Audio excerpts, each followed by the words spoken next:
Dale. James Owen. Guys, another huge show here on Steeler Nation Live. A huge win on the road for the Pittsburgh Steelers, James. Yep. Run game, defense, pretty solid. Special teams, we're working on it. Boswell is back. Amazing. We can't wait for this Saturday, Christmas Eve, where we host the Raiders, and we will be right back to talk more about that on Steeler Nation Live.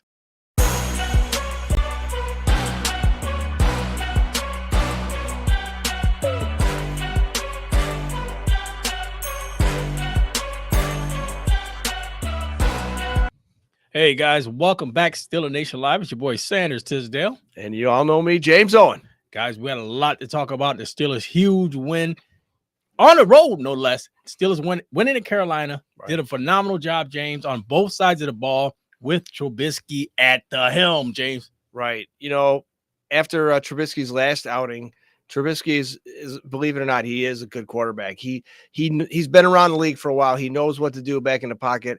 Sometimes he tries to force things, and most of the time, or lately, he hasn't been coming out too good. But, you know, you always got to err to the side of caution. But, you know, he had Rudolph backing him up. It's the first time this season that Rudolph actually put the uniform on the sidelines there. And, you know, you got to give Trubisky a chance. You know, you fall off the horse, you got to get back on top of it. So he did a great job. Why did he do a great job? He didn't give the ball to the other team, didn't turn over. Yes, there was a couple of questionable throws that he made, but overall, when you're heading off the ball and you have an established running game, that helps out a lot where you stops you from making big mistakes in the air.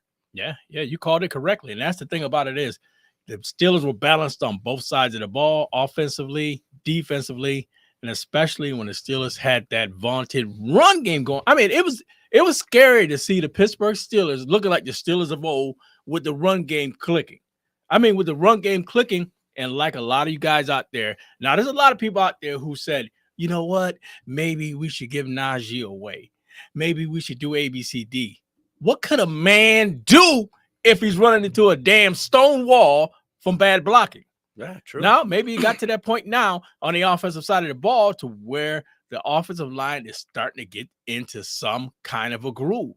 And James, it appears that way. That's what's going on right now with the Steelers. Right. Very optimistic starting from the beginning of the season, where you have to remember, folks, not excuse, these are facts. When you have an offensive line, that is your wall for your offense. This is what creates running games. This is what protects your quarterback. This is what gives him time. Now, when you have pretty much basically a whole new offensive line, now I'm not talking about, you know, guys, backups from the team before or finally making the starting position. I'm talking about guys from different teams coming together. It's going to take some time to learn the playbook. It's going to take time to know the scheme of things. You know, who am I blocking against? Who can I trust? There's a lot involved into it. And right now, this is where the Pittsburgh Steelers offensive line should be. Maybe to the critics, they should be a little bit more advanced at this point in the season. We got 3 games left. However, this is what you want to see going into the next season. Why do I say that? It's very optimistic because now you're getting to the point where draft is coming up and you're not going to have to worry about drafting immediate starters. We already talked about this every draft. Should you draft somebody who could, you know, be automatic starter? Yes. You don't want to, you know, waste a draft pick on somebody who you're going to have to develop and wait a couple of years down the line. You don't have a couple of years anymore. This is the win it now, the win it me year. Okay. So what I say optimistically is that the Pittsburgh Steelers, now they could just add depth to this O-line and plus guys who can start so that if there's an injury or somebody's not doing too good on the offensive line, that you can, you know, plug somebody in. So that is a great relief seeing this offensive line finally starting to come together. Do they need more improvements? Absolutely. And as long as we're going up the chart, not down the chart, it's very, very positive what we're seeing from the offensive side of the ball. Yeah, I mean, this was a phenomenal game. A lot of guys don't realize that this is the first game all season that I've seen the Steelers play good football on both sides of the ball. I'm amazed. I thought they would go in there and they would find ways to try to lose this game, which, you know, they almost had, you know, a little sabotage there from Marcus Allen. Yeah, we'll talk about that. Yeah, we got to talk about that as well, you know, going into the other team's huddle, which is beyond nuts to me. Well, but easy there. We'll talk about this later.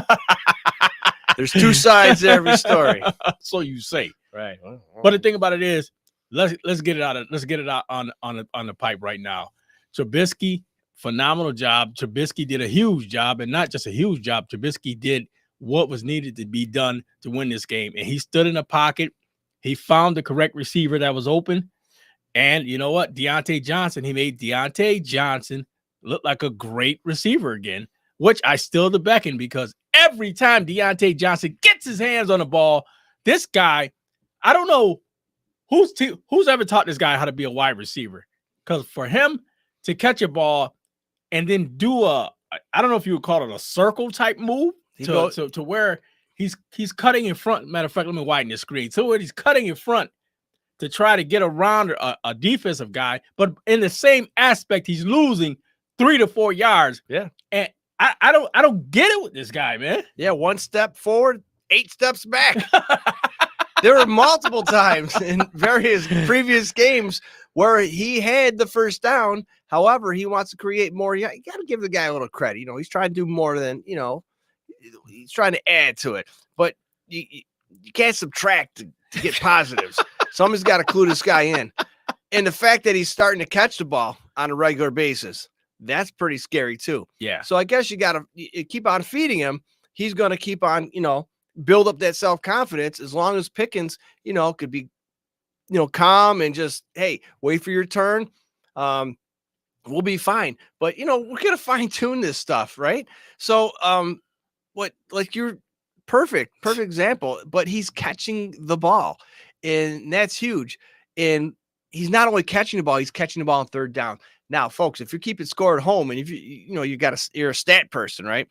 You would know that the Pittsburgh Steelers on third down conversions have been increasingly getting better. Last game, it was over 50% third down conversions. Now, the past game, it was over 60%. And that's how you win ball games. You control the clock. At one point in the third quarter, the Pittsburgh Steelers held the ball one drive, because we got the ball after half, over 13 minutes. And at that point of the game, folks, that was longer. That drive was longer than the possession of the Carolina Panthers the whole game at this point. Yeah. So, I mean, like you were alluding to a couple seconds ago about stupid penalties, this is what really kept the Panthers in the game. And it's not, the score doesn't actually depict how the game was played. I mean, the Pittsburgh Steelers pretty much controlled all assets of this game. And, you do little stupid things here and there, and you're letting the other team come back in. And that's one thing when you're the Pittsburgh Steelers and you're playing at this kind of vanilla offense, and right. You have to utilize everything that you have, and you can't give anybody opportunities to come back in that game. And we'll talk about the first stupid penalty was third down, and I think 9 to Deontay Johnson. He catches the ball, gets the first down. What does he do? He taunts the defender for whatever reason. And so now you're back 15 yards. So you made 15, you lost 15. Thank God it was a dead ball foul after the play, because that would have nullified a first down. And then the Marcus Allen thing, this is what you're giving. You don't want to give the opposing teams any kind of momentum. So it was it third down and long, or was it fourth down? And then this penalty comes up. They're going to punt. I believe that they were going to punt. Yeah. And here's what we talked about this offline, folks. Call 585-210-3917. If you know what we're talking about, call them and let us know your viewpoint about what happened with Marcus Allen. I mean, Marcus Allen was, drafted 5 years ago from Penn State, linebacker. They turned him into a corner, and he's like that hybrid safety linebacker, whatnot. Really hasn't done too much defensively for the Pittsburgh Steelers. So if he were to get let go, I don't think too many people would be concerned about that. But the scenario was TV timeout. They were going to punt. Marcus Allen comes over to the Carolina side while they're having a little huddle before the timeout was over. I don't know. Did he go over because he knew somebody, wanted to talk to somebody, a friend of his? The coach shoot him away. But here's what I'm saying. I'm playing advocate right now. What he did was stupid. I guess you don't do that. So what I'm saying is, what did he actually do wrong besides go over to the side? There was no arguing. There was no fighting. There's no pushing, no shoving, no yelling. There was no taunting. He was just there. If you see the video, he was talking to the players like he knew somebody. Like maybe back in college. I don't know. Maybe one of the guys is dating his sister. Who knows? But for what I'm trying to say is it's the other side of the coin. Why was it a penalty? There was no fight. There was no altercation. I mean, should he have been there? Probably not. But is that really a 15-yard penalty? Yes. And I'll tell you why. Because number Jesus. one, you look at it this way. Oh boy. In high school sports, in basketball, you play soccer. Yeah. What other PGA golf or whatever the hell you want to call it. I'm telling you, if you go over to the other team's huddle during the game, it was a TV timeout. There's no the game was still active. The game itself was still active. They were talking. So you take your energy to go over to the other teams when you see a bunch of their guys huddled together. I mean, in a circle. Now, they're not playing patty cake. They're not playing duck, goose. These guys are discussing the game. So what in your mind or lack of would tell you to leave the Pittsburgh Steelers confinements and go talk to somebody from another team in a huddle with other guys there? Well, if you look at it, all right. Both teams were on the field. There was a TV timeout. They're getting ready to punt. He went over there, and we all played competitive sports. I had friends on opposing teams. We spoke, we talked during play, never penalized. But like I said, this is what the not knowing. Okay, nobody's saying anything about this. Now, if there was a huge issue, somebody would say something. Hey, Marcus Allen came over and he was F-bombing the team. He was saying this about somebody's mom or whatever. He was just, I don't know what he was doing. Okay. When people don't say anything, that's when you have all these speculations. This is where you have all these thoughts come. It could be a million different things. It could be absolutely nothing. Or, like I just said, he could have been MFing those guys. They could have been MFing him too. A lot of dialogue going on. A fight could have been getting ready to start, but it was stopped. We don't know what's going on. Why is nobody saying anything? It's meaningless. I get it. But if you're gonna in a middle of a game, if you're gonna throw a penalty fight, it can ultimately turn the game around. Somebody's got to come out and say, "Hey, this is what happened." All right. Right. I understand your point 100%. I mean, stay on your side of the field. Okay. If you have friends over there, you want to hang out after the game. You want to have a beer, you want to have a soda, a coffee, do it after the game, but not during the game. That's stupid. I get it. But what was so atrocious that they had to throw a flag? That's what I'm saying. Yeah, no, I agree. That's what I'm saying. But the thing about it is, like you said, you lined it up perfect. The Carolina Panthers were on the verge of getting ready to punt, and because the Steelers stopped them, and it went off or not because this guy went over to the other team's sideline, which made absolutely no sense. No sense. And he got a field goal off of it. Yeah, and he got 3 points off it, which cut into the Steelers' lead, right, which is beyond me. Now, let me ask you this, guys. A lot of guys out there, I got to talk to you one-on-one. Now, there's a lot of stuff that's been going on. I've been hearing a lot of people, really land-based-in Tomlin. And for all rights, there should be a lot of land-based-in of Tomlin at times. Now, I mean, if you want to take it to another extreme, let's go to a positive extreme.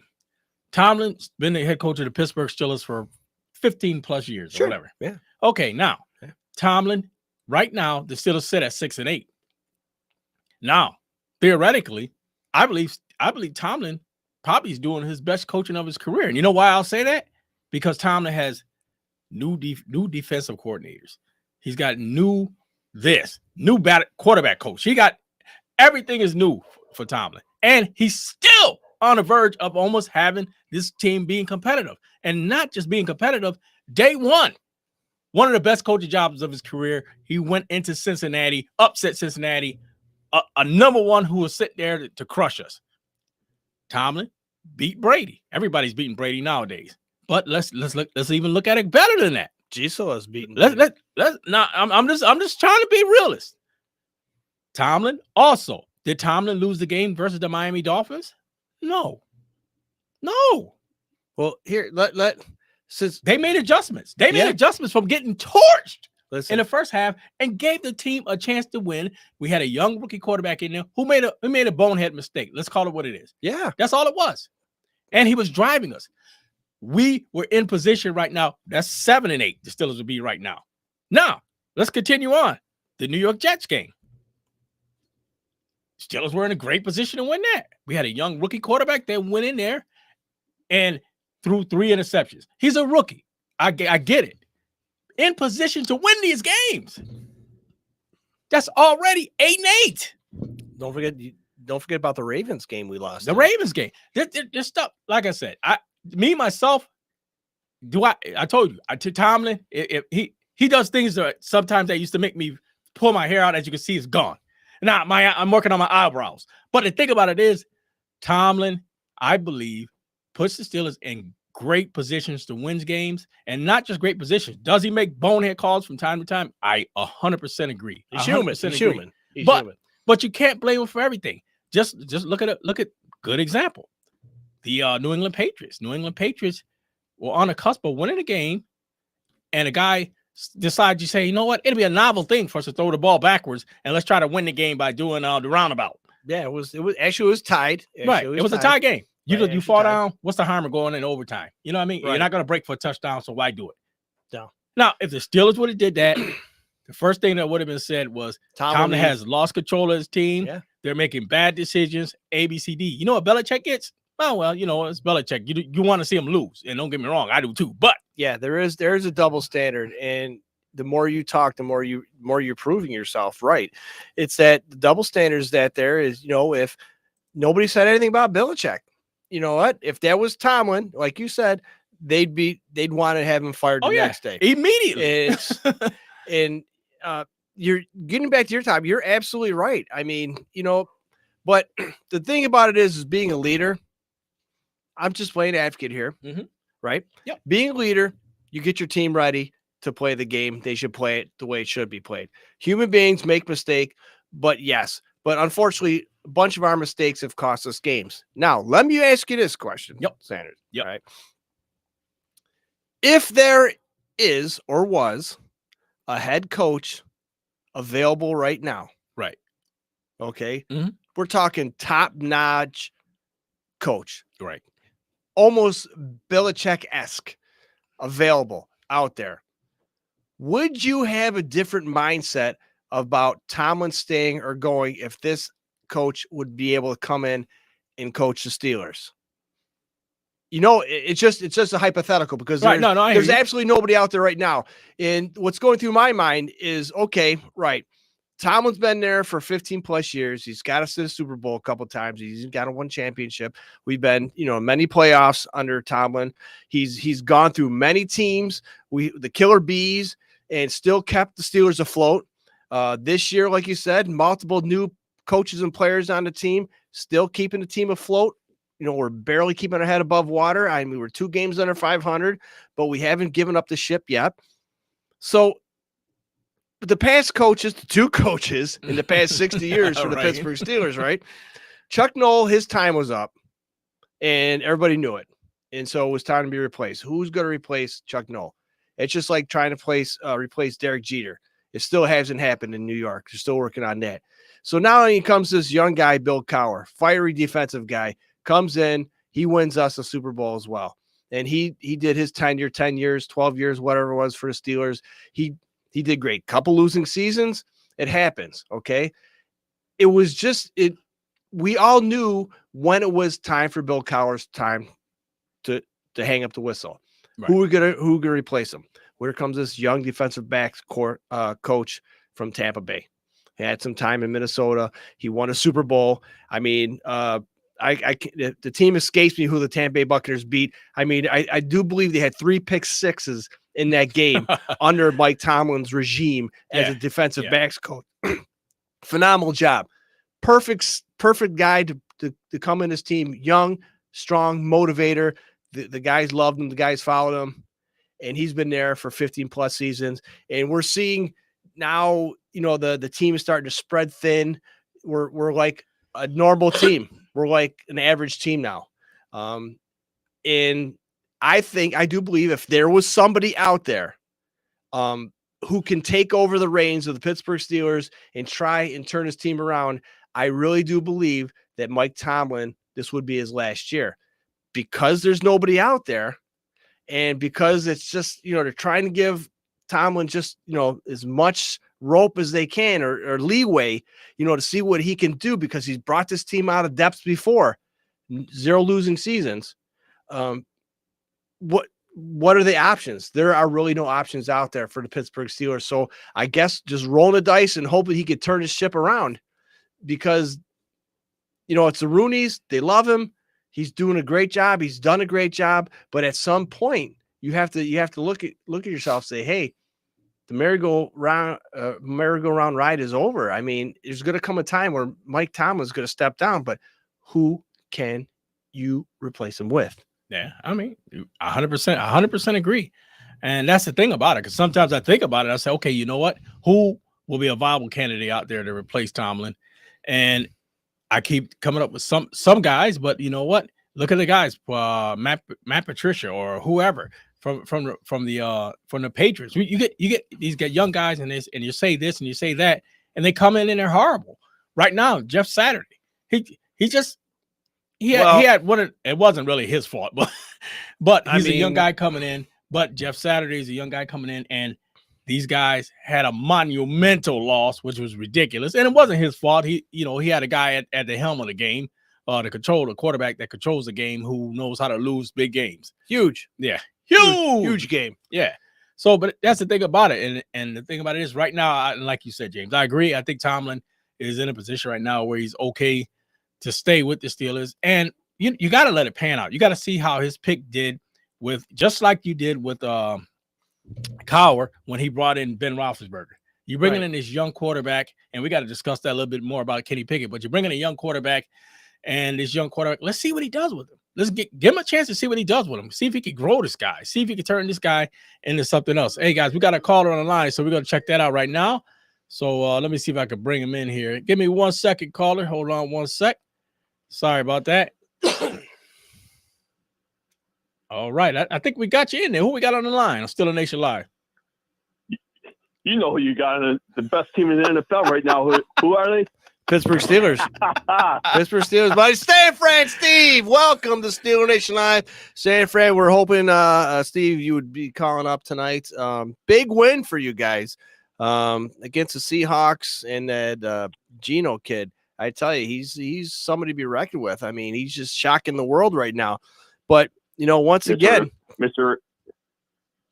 you got this quarterback that actually was on our draft board, Purdy. The kid he's young, he's exciting, he's book smart, and as well as football smart. So to bring him onto the team, and and have him sit back and absorb the knowledge, and then get in there. And I think what's beneficial to him is he's just getting in there. He's playing football. He's having fun. He's not soaking into pressure. One of these days when he realizes what the hell's going on, I think that's when he's going to start to decline and not produce as much. But as long as he gets in there and he's got his head on right and he does what he's got to do, and don't worry about the fame and the fortune, just get out there and play football, have fun. I think that is the key to his success right now. And when do these quarterbacks usually have that? Is usually after their first year going into the second, and when people start figuring them out and they're like, oh man, now we understand how to play this guy. But I think this kid's playing in the perfect Shanahan system right now that is set up for him. So I think, and like I said, what's keeping the 49ers, and they got their number one offense against points against and yardage against. So they got the number one defense in the league that's helping this young kid too, getting the ball back, and he's able to do things when he needs to do. And I think a huge accusation right to the 49ers was getting McCaffrey. I know you guys lost a bunch of draft picks to grab him, but you know what? The win now mentality, and he's not going anywhere next year. So I think if the San Francisco 49ers, make it to the Super Bowl and win it, I think, you got Debo, he's banged up. You got a bunch of other players banged up. You got Garoppolo banged up. You got Trey Lance banged up. You got this Purdy guy coming in there out of nowhere, just kicking ass. And, you guys are running on all facets. And now is the time of the year is, where you got to start your momentum and start staking you're putting your stake in the ground and, showing other teams, look, you're not going to want to play us. And right now, you said number one defense, they got a great offense going on. As long as you guys can stay healthy and as long as Kittle can stay healthy, I mean, I'm telling you, you guys look unstoppable. And here's the other thing. It's just like, you talk about if we can stay healthy. Look at these big players that came out. We lost cornerbacks. The next person came up and stepped in, and they're playing out of their minds. Debo's out for a little bit, but they're maybe predicting him to come back for the playoffs. Let's see what happens. But we lost our starting quarterback. We went to a backup with Jimmy G. He got hurt. Then all of a sudden, Purdy comes in, and it's just like it's almost like they're not missing a beat anywhere they go. So that's a positive sign. Well, you look at other teams like the Cowboys. I know you have a Cowboy fan that calls in, and you know what? I'm not going to try to beat up on the Cowboys too bad, but they almost got beat by 1-10 Texans. Yeah, they got beat last week. They haven't been looking good. Who else we got? We got in the NFC East. We have the Eagles. The Philadelphia Eagles, and look. Now let's see what they have because they're missing Hurts for a little bit, and they haven't been winning games by that much. It just shows you. It's like that movie, Any Given Sunday. People, when they want to come up and step up and play, they're going to come and step up and play. Look at your team this week. They finally ran the ball a little bit, and look what happened. They get the W. Yeah. No. 2 weeks ago when I made predictions, 2 weeks ago when I made the prediction that you guys were going to beat Baltimore, if it wasn't for your offensive coordinator not trusting your quarterback, run the ball what you should have done, maybe you guys could have pulled that W out at home. Well, the game against the Panthers, all right, let's talk about that. And I'm glad you brought that. It's a great topic to talk about as far as the offensive coordinator. So when you got the ball in the third quarter and you run and you're controlling the clock, 13 minutes plus, you go into the fourth quarter, you want to take that momentum with you. You don't want to start now throwing the ball all over the place and, keeping teams in and stopping the clock. And that's exactly what was happening in the fourth quarter. I mean, you don't want to give the other team any kind of leeway. Yeah, you're up by 3 scores. Big deal. But any team could come back. Look at all the other teams that came back. How bad are the Colts? Listen. They should never been in that predicament right now. If you go up 33-0 at halftime, you win that game. Look, it's all about math. My math not so good, so I can't sit here and give you exact minutes and plays and all that. But obviously you're gonna have to come up with possessions, and the average possession is about 3 to 4 minutes at hand at best. And if you got to score 5 times do the math. It doesn't add up. You know what I mean? You have to give so much to get a lot more. And that's what the Vikings did. I mean, and what other games that came back? Look at the Dallas Cowboys against the Jaguars. Come on, you're a Dallas Cowboys. It doesn't matter if you're not home or not. You're up by 17 points. The Jaguars are advancing down. You get a turnover, and then you lose the game. It makes absolutely no sense. You have power as your running back. Why aren't you running him down? No, because you got a quarterback that all he wants to do is throw the ball to get stats. Guess what? Stats don't win you football games. It was proven on Sunday. Stats don't get you playoff wins. It's going to show up again this year when the Cowboys go home crying a little bit because you got an owner that wants to just I want to be the number 1 receiving yard. You know what? I hope the Cowboys go out and get Beckham, and it's just going to show that they're here. All they want to do is run. You got 2 of the best. You got probably 2 of the best running backs as a 1-2 punch. Yeah, and you don't use them enough. And you have an offensive line that's mad talented, and you're not using your offensive line. You just want to pass the ball. Your defense is what's keeping them in the games. I'll give the Cowboys a lot of credit. They got a great defense, but your offensive play calling. That's why McCarthy's getting fired, and they're going to go after the old Saints coach, Sean Payton. That's it, Sean Payton. Let's look at the Tampa Bay Buccaneers. How are you up 17-0 or 17-3 at halftime, and all of a sudden Brady has the biggest blowout of getting crushed in the third quarter. All of a sudden now you look the Bengals look like they were not even in that game, and all of a sudden you made the Bengals look great. So right now I'm still going with the 49ers and the Bills because the Bills are starting to get healthy. They're starting to click. See, the thing about the Bills, I predicted the Bills at the beginning of the season. I said Bills, Eagles. Why? Not because they're blowing teams out. It's because they find ways to win tight ball games. And now that you mentioned that Jalen Hurts is hurt and he's going to be out at least the next 2 games, that puts a lot of pressure on the Eagles, who are just finding ways to win ball games. And it didn't hurt that they played the Bears, and the Bears gave Hurts all day to run big holes. You could drive a freaking plane through these holes, and and then he gets hurt, and now you got the end of the season. Now's the time you got to stay healthy, and I don't see the Eagles doing anything. I think they're going to be at a standstill. I think the Eagles are going to make the playoffs, but unless they turn it around, I don't see it. I see right now San Francisco. I think you're right, but the Bills are going to be in the Super Bowl because who else in the AFC besides the Bengals or the Chiefs are going to give them any kind of a game? I mean, they find ways to win ball games, and they proved it against the Miami Dolphins. Yes. Were there questionable calls? Yes. Were there questionable no calls? Yes. That's football for you, folks.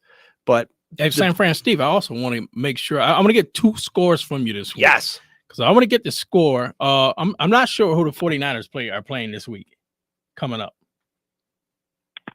Give me a second. Let me look at the schedule real quick. I want to say the Rams. I could be wrong. I want to say the Rams. I could be wrong. That sounds about right. Yeah, I think you may be right, but no, if we look at the Rams right now, they're not. I just think they're just surviving. Yeah, unfortunately, I don't know my schedule inside and out. No. Well, let me get another score for you. No, we got. Yeah, no. This week we have the Washington Commanders. Oh, Washington Commanders. That should be festive. Yep, you'll be hosting them. Now let me ask you this: they're coming into your house. Who is going to win that game and give us a score? Commanders have been playing pretty tough.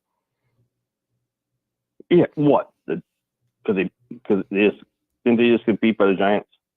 I said they're playing tough.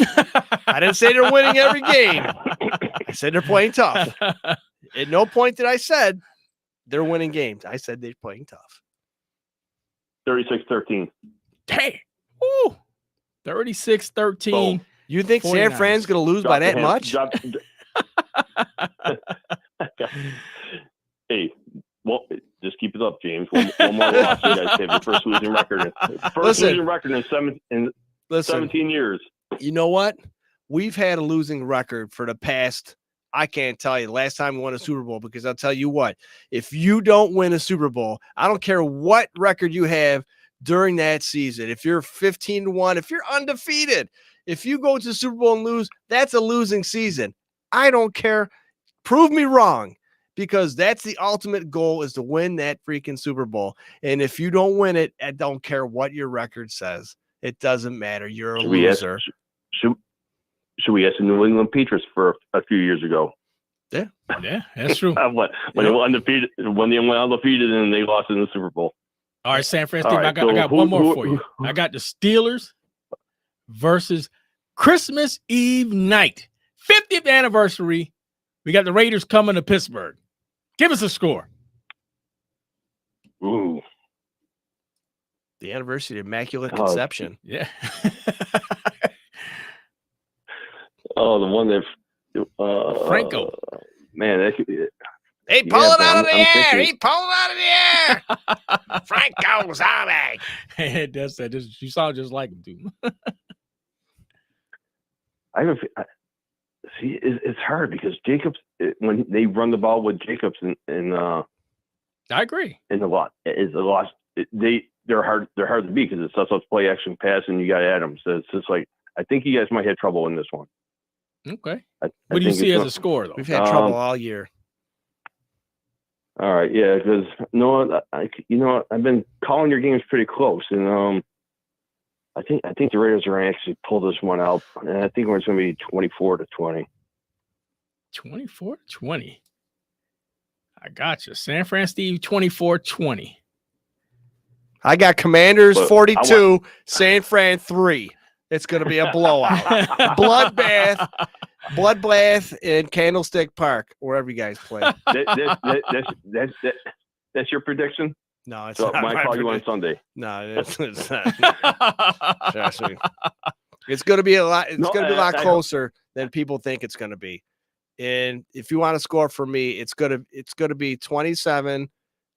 It's going to be 27-17 49ers over the Commanders. Oh yeah, they McLaurin's going to have 2 touchdowns, and they should beat them. Yeah, absolutely. Hey, San Fran Steve, like I said, brother. I think it was going to be. Yes, sir. I'm listening. No, go ahead. I was trying to see what you were trying to say. No. I just think. Well, Kittle's going to get 2, and you also think McCaffrey's going to get 2. Drop to him like. Well, Brandon Ayuk, he's been coming up big.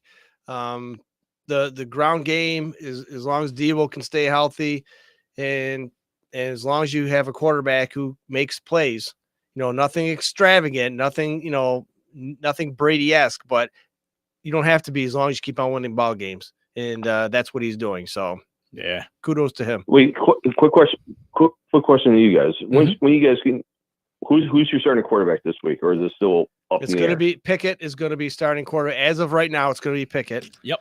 And with Trubisky the backup, and Rudolph is going to be getting the sleigh ready. I guess he's got a big night ahead of him, so he's not going to be playing.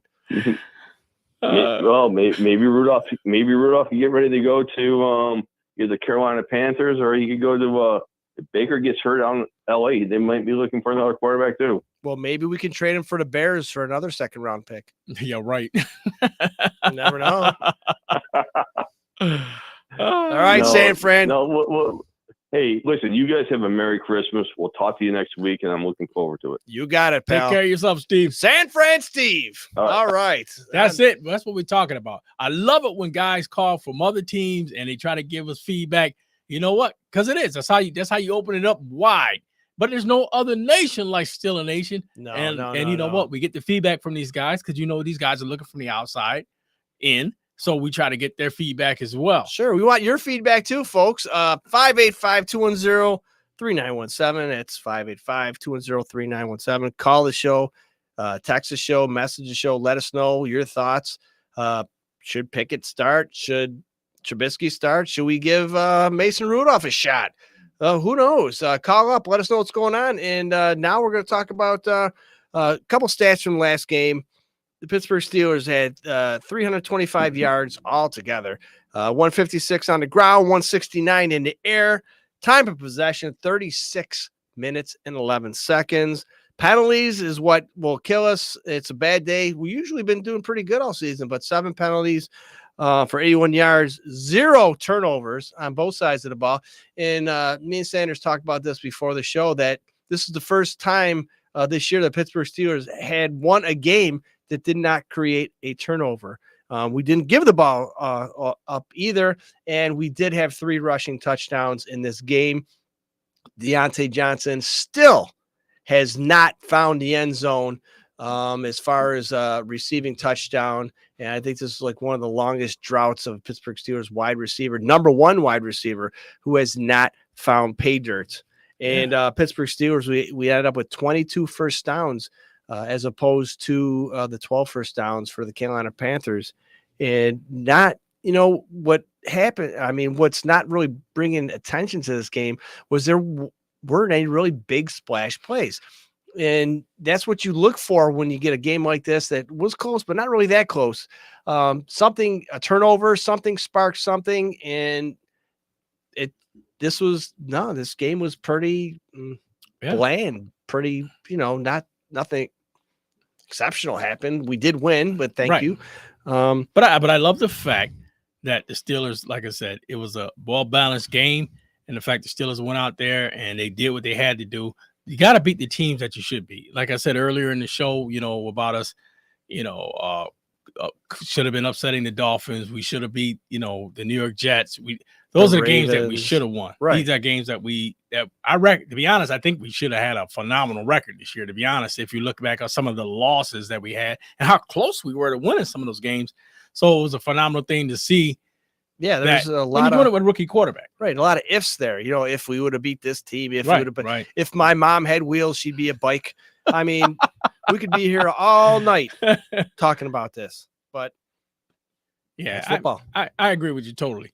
But the thing about it is, we went over some of the scores out there. One of the impressive, like we said, we went over some of the losses, and one of the losses that kind of got people, kind of cut deep, was the New England Patriot loss. And like we said earlier, a lot of us love to see Belichick going down in flames, and that was one of the games where you sit there and you just look. Did you see after the game when they talked to Belichick, and Belichick just said, well, we didn't play well on both sides of the ball. Okay. No kidding. No kidding. What is going, I'm trying to figure this out for myself, trying to figure out why did they not know that, did they think that they were losing, that they needed to score a touchdown? I mean, we've seen it in other sports, like pitchers, baseball. You think you struck a guy out, you think there's 3 outs, you start walking off the mound and you're like, whoa, hold on a second, that's only 2 outs. In sports, a lot of things go on. You have to be mentally involved in the game. And what was it like, hey, I know it's tied, we're going to win this game. Let's win it in spectacular fashion. This is how we're going to do it. Or was it just like, what? I mean, I'm trying to think of the possibilities to come up with why they did what they did. It just makes no sense, other than the fact that, hey, you know what? Harbaugh did it a couple times last year. Yeah. Instead of going for the tie, he went for the 2-point conversion and lost a couple games. In fact, he lost to us doing that. Is it the win-win mentality, or I don't know? Yeah, you have to try to figure it out, and that's the thing about with the Steelers. But you know what? We got our guest on the show. Like I said, last show we were here, and we had a phenomenal young lady who came on the show. We're going to bring her on in a couple minutes. She's studying sports journalism, and I think that's wrong, but hey, I just threw it out there. Sports media. That's what it is. Sports media. Same thing. Journalism. Yeah, she's studying sports media. She came on Steeler Nation Live.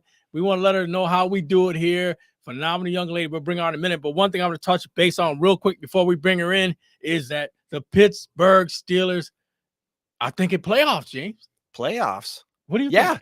You know what? Anything is possible right now. You have a division that I think it's the Tampa Bay division down there, the NFC South or whatever, that I think you got a team that's 6-9. That's the Buccaneers, I think, in first place. Everybody's below 500 in that division. It does not mean that the Pittsburgh Steelers are out. Does not mean we don't have a chance. We always have a chance. And so winning season, losing season doesn't matter. You can squeeze into the playoffs. They added the extra teams into there. So the scenario is this. It doesn't mathematically, we're still in right now. Obviously, Sanders, we have to win right out. We have 3 games left. We hosting the Raiders, we go to the Ravens, and then we host the Cleveland Browns. That date and game is still to be decided, so stand by, folks. Check your local papers. Anyways, we win straight out, and the Dolphins lose their last 3 games. Then the Pittsburgh Steelers are in. Pittsburgh Steelers win the last 3 games, and say Miami wins a game. We're still not out of it. We have those I was going to say San Diego Chargers, but I'm going to say San Diego Chargers. The Chargers, if they lose all 3 games, then the Pittsburgh Steelers are in. Yeah. So, it's not really that difficult, but you shouldn't put yourself in this predicament. You should be playing like the Buffalo Bills had, solid team all the way around, finding ways to win games. But we still have it. You're saying there's still a chance? There's still a chance. And outside of a chance as it is for the Pittsburgh Steelers, there's a chance. There's so a chance. Guys, hold on to your hats. Hold on tight. And you know what? The Steelers they got to do it this Sunday, and it starts off with this Sunday. But what we're going to do, we're going to bring in Anna, Nikita as well, the Steeler Nation Live. So we got, hey, what's going on there, young lady? Hello, how are you guys? All right. Like I said, she's studying sports media. I got that. It clicked over just after I said journalism, but it clicked over. And the thing about it is, I see somebody on the board put Go Bills. I don't know if they seen your shirt.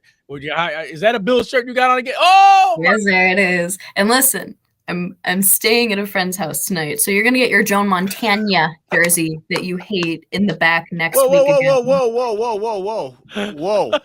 Whoa. Pull back on them reins. I'm a Joe Montana fan. I just expressed that I was surprised that I see it in the background. I am not a hater. He's awesome. I still remember that play to Dwight Clark in the end zone to beat the Dallas Cowboys. Yeah, that was a great game. And back in the day when San Fran, it was a formidable opponent. They were in the playoffs all the time, beating the Cowboys all the time. I always liked 49ers for that. Any other reason? Don't care. But I am a Montana fan, just so you know. I'm pro beating the Cowboys in pretty much any scenario, so I feel you. There you go. Love it. All right, now Anna, let's get your thoughts. Now you got a huge game. I want to get two games necessarily. I want to get a thought on you of what you think. Now the Steelers this weekend, Christmas Eve. Where are they? They're in Pittsburgh versus the LA Raiders. And the thing about it is, Las Vegas Raiders. Vegas. Same thing. They're in the West Coast, right? Yeah, same thing. But check it out. Now, the Steelers, they got to win this game. They got to keep pace if they want to have these playoff chances that we were just discussing just a minute ago. Give us your thoughts on the Steelers. Give us a score on the game versus the Raiders on Christmas Eve night. Well, I did pick the Steelers to win. Everybody at home will be thrilled to know. But between seeing how the Steelers looked against the Panthers and then having the only real takeaway of the Raiders game be that fantastic last play of the game that I believe won Angry Runs this week on Good Morning Football. That was. I do feel good about the Steelers this week. I can't lie. I think that our O-line looked a lot better this week. Defense is finally getting back into making plays. We have more than one playmaker on there, so it's always great to see a few guys getting their sacks and their tackles for loss. And we, to your point that you were mentioning before I came on, we ran the AFC South gauntlet. We've beaten all of them. And so I think kind of picking up some of these wins and getting back into that pattern, combined with the flashes of kind of the Steelers that we're used to seeing coming back out this week was really exciting. I think the offense is finally starting to click a little bit more. I know Kenny Pickett's probably going to start Saturday night, so I don't know how they're going to adjust again between him and Mitch Trubisky, but I think everybody was kind of playing their role as they should be, and if we can keep as we've been playing, I don't see any reason why we would lose on Saturday. I see no reason they would lose to the Raiders. Yay! That's it. And that's what we're talking about. That boy good. Yeah, no, tell me about it. So give us a score. Give us the actual score on this game versus the Raiders. All right. I had Pittsburgh Steelers winning 21-18. 21-18. Wow. That's not a bad score. No, that's not not. really a bad score. No. I can go with that. No, I don't think it'll be a I know your next one, and I know this is one you're gonna inflate the score as possible anyway. Oh boy. Now, you being on Steeler Nation Live, and we love you here on Steeler Nation Live, but we know the ground beats for you in the Buffalo Bills hardcore backfield. So let me ask you this. The Buffalo Bills, I'm not sure they're playing this week. Do you have any idea? They're playing the Bears. They're playing the Bears this week. Now let me ask you, give us a score in that game, and what do you think the Bills are gonna do? Bills 28-18. That's what I was ready to go. Shows those I had eight. it. No. Kenny Pickett fan.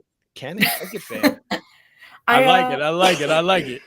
You said, after that watching down. the Miami game, 28-18. I'm feeling good. I think I'm gonna be really excited to watch Josh Allen break Dan Marino's all-time 5-year quarterback touchdown record. I think Well, because he tied it. He tied it on Saturday night. So I see no reason he's not going to throw 4 more against the Bears if he can throw 4 against Miami. And I think I don't remember the current status of Justin Fields for next week. I think it's still up in the air. I don't recall. That's right. If he She's plays, right. I think he'll be a difference maker. This poor dude. Talking to one of the Bear aficionados today, I do believe that Fields will be playing. Good. Not sure if he's going to play the whole game because that Bills defense is pretty solid. But listen, we're solid, and then we forget how to tackle for like full quarters at a time. So that's why I'm thinking they might run us up a little bit because then Josh Allen tries to do too much and he fumbles. Gosh, don't even make me start. You know he want to rub it in. Oh no, go for it. Because listen, at the end of the day, we won, and that's what matters to me. I would have been so annoyed if we couldn't beat Miami this year. So you can rub it in because we have so many things we need to fix. No, Buffalo but I think always that we're finds a way to win. Steps. That's what makes them a good team. Yeah, this fairy tale football team. You tell the snow starts coming down, and then everybody remembers how to play football again, and we win in this like storybook fashion. Give me a break. Hey, like I said, guys, this is what I'm talking about. Anna Nikita, she's a beautiful talent, a beautiful young lady. This girl knows football. What's more better than a young lady who's beautiful on the inside and outside and loves sports and knows football? Brings beer. Me. It's me. And chicken wings. So Anna, till we go, I got your scores down here for the Pittsburgh Steelers, 21-18. Steelers coming out on top over the Raiders. And you said the Buffalo Bills, 28-18. You guys out there, you Buffalo Bill fans as well. Let's see if she comes close. I think the Bills are going to they probably will blow them out. I got to say right now, the Bills are the top dogs of the AFC. Will it continue into the playoffs? I'm not sure. Playoffs? It all depends on if your quarterback stays healthy. Playoffs. We're making the playoffs. No matter what happens. The seeding is the problem. That's it, baby. We clinched the playoffs and we beat Miami. We clinched. It just depends on where we end up. That's true. See what I'm talking about? Hey, guys, like you said, another phenomenal showing by Anna Nikita. Thanks again, girl. We look forward to seeing you next week here on Steeler Nation Live. Thank you for having me. I'll see you guys next week. All right, Anna. Like I said, guys, she is a phenomenal talent. This young lady is going to be something to be reckoned with for a while. Yeah. Guys, like I said, she's coming out there. Sports media, you'll see her a lot, especially on Steeler Nation Live. Another thing she's going to be doing her endeavors in. You're getting the first peek of her here on Steeler Nation Live because we love bringing the news to you. If it's not Pittsburgh Steeler news, it's NFL news, football news. It's all here on Steeler Nation Live. James, like I said, we talked about Tomlin. Yeah. We talked about Marcus Allen going to the other team's huddle. Deontay Johnson. Losing 3 to 4 yards on every catch, but at least he's catching the ball now. And that dumbass penalty too. Yeah, but it's all a work in progress. We talked about some of the scores in the NFL. We even talked about the New England Patriots losing huge. Oh, it was just huge to watch. And then we also talked about the Buffalo Bills. We had Anna Nikita on the show giving us her picks, studying sports media, giving us her picks, what she thinks the Steelers are going to win this game, 21-18 over the Raiders. Big 50-year reunion for the Steelers. You know what? Of the immaculate reception there. Franco Harris might be he should be at the game. They got his statue at the airport. Might not come to the game. Well, we have to let our folks know at home who are followers of Steeler Nation Live. So, folks, get out your pencils, get out your pens. You know what? If you want to go back in the archives of Steeler Nation Live, I implore you, go check us out, www.steelernationlive.net. And why am I saying this? We have a lot of great interviews with coaches, players. Why I'm saying this right now, one of these, Sanders, interviews comes to my mind. And I know you're probably, the wheels are turning, I see you, and you know who I'm talking about.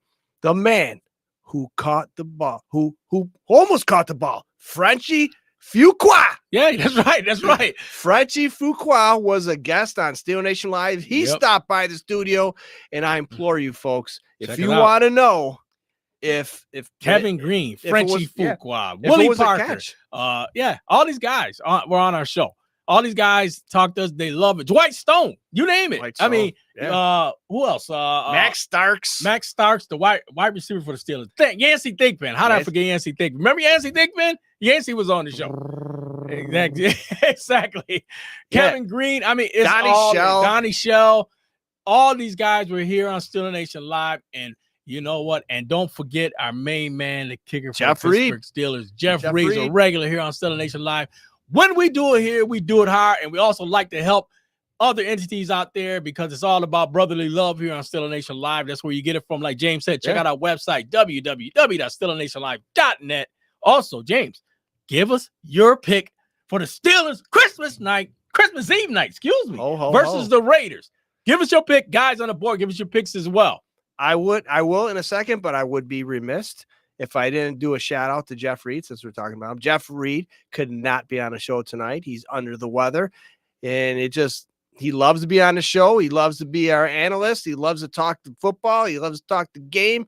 He's a great guy, folks. Everybody loves Jeff Reed, and we love Jeff Reed, and we hope for a speedy recovery. It's not the COVID, but he lost his voice. He can't talk. So we could put his pretty face up on the board and, for everybody to enjoy, but he likes to talk. He knows his stuff, and just want to say, Jeff, we miss you, brother. Hopefully we'll be calling next week. And so I'm telling you, it says we have a lot going for us right now. Okay. This is the momentum train. It's a driving, and you know what? The Raiders got to get that ticket, and they got to stop at freaking Penn Station there in the heart of Pittsburgh. And you know what? We have a lot of paybacks. Last couple times we played them damn Raiders, we lost. Even at home, on the road, doesn't matter. We end up losing. There's a lot of payback, and now is the time to punch them in their face and come out with a victory. And this game is going to depict the rest of the season. I mean, it's a holiday night, a lot of emotions going on. We need to get still into the playoffs. We need a lot of help, but it doesn't matter. We want to win this game, and Pittsburgh's going to win this game big. And like Anna said, you know what about the Raiders? They should have lost that game off one play. That's all it takes. And they beat them damn Patriots. But it's not going to be like that in Pittsburgh. I'll tell you right now, they're going to have a awakening of the world when they come through Acrisure Stadium on Christmas Eve. Santa ain't going to help them. Santa can't help them. We got the damn Rudolph. All right. How apropos is that? We got the damn Rudolph. And what happened with Santa and Rudolph? Through the storm, they got the presents out there. They delivered. Santa delivered because of Rudolph. He ain't playing, but we got Pickett. Pickett's going to lead this team. And I'm telling you, Pittsburgh's going to win big. I'm telling you, defense is going to, stop Jacobs, and this Devontae Adams. He's not going to get nothing. I'm telling you right now. Waller might get some catches because he's tight end. We have problems with tight ends. So Pittsburgh is going to win this game 31-17. And the score is not going to depict the game. Pittsburgh is going to control the game from the opening gun. And I'm telling you, this is going to show the rest of the NFL the Pittsburgh Steelers are no joke. Hopefully I'm right. Yeah. 31-17 Steelers. Well, let's hope you're right. And I want to try to chime right along with you. I think it's going to be a tighter game. We're looking at 24-17. The Steelers finally getting it together. I mean, all facets of the ball. It seems like whenever Pittsburgh usually performs better when they're under the gun. For some reason, I don't get it, but that's how they do. And I can see it right now. The Steelers have to win these games. They're in a tight situation to where Tomlin could be in threat of losing his first losing season. And the thing about it is the Steelers have to win out. And if they win out, that's the best scenario for the Steelers are trying to get into the playoffs. Like Tomlin has said before, you got just your own fault of how your destiny goes or how you're guided. And the Steelers right now are the ones that have to guide their destiny. Don't get me wrong. It was a long season. We all seen it there. We're going through ups, downs, every damn week. Interceptions, bad calls, an idiot going into the wrong huddle. I mean, you name it. We had it here in Pittsburgh. But the thing about it is, guys, I can see the Steelers are finally starting to get into a mode to where they know the turnovers have to stop. It's the only way. And then they're doing one of the correct things we talked about all season. Even San Fran Steve from another team knew the only way the Steelers could be successful is to run. Yeah. So right now, they did that against the Carolina Panthers, and look what they got. They did that in other games where they 3 straight games, I believe, over 100 yards rushing for the Pittsburgh Steelers. They continue at that rate, the Steelers will be successful. And I can see it, like I said, like a 24-17 type score for the game. The defense has to get their stuff together. And the Steelers are trying to make acquisitions offline by grabbing guys, defensive tackles from the Jets. I believe they grabbed one guy, Marshall. And it's just a lot of things the Steelers are trying to do under the outskirts without being seen in the naked eye. But I believe these are pieces that can be added to the Steelers to make them, you know what, the interchangeable part. You know what, if somebody goes out, they need a guy that's going to fill right in and a guy that can give them results. And that's what they're trying to do right now. So there you have it for my score, 24-17, the Pittsburgh Steelers beating the Ravens. We got them coming up still. Yeah. The Raiders in Pittsburgh, Christmas Eve night. What better gift, like you said? We got the Rudolph. He's sitting on the bench over there packing up the sleigh for everybody else. But the thing about it is, I believe we'll have gifts Christmas morning.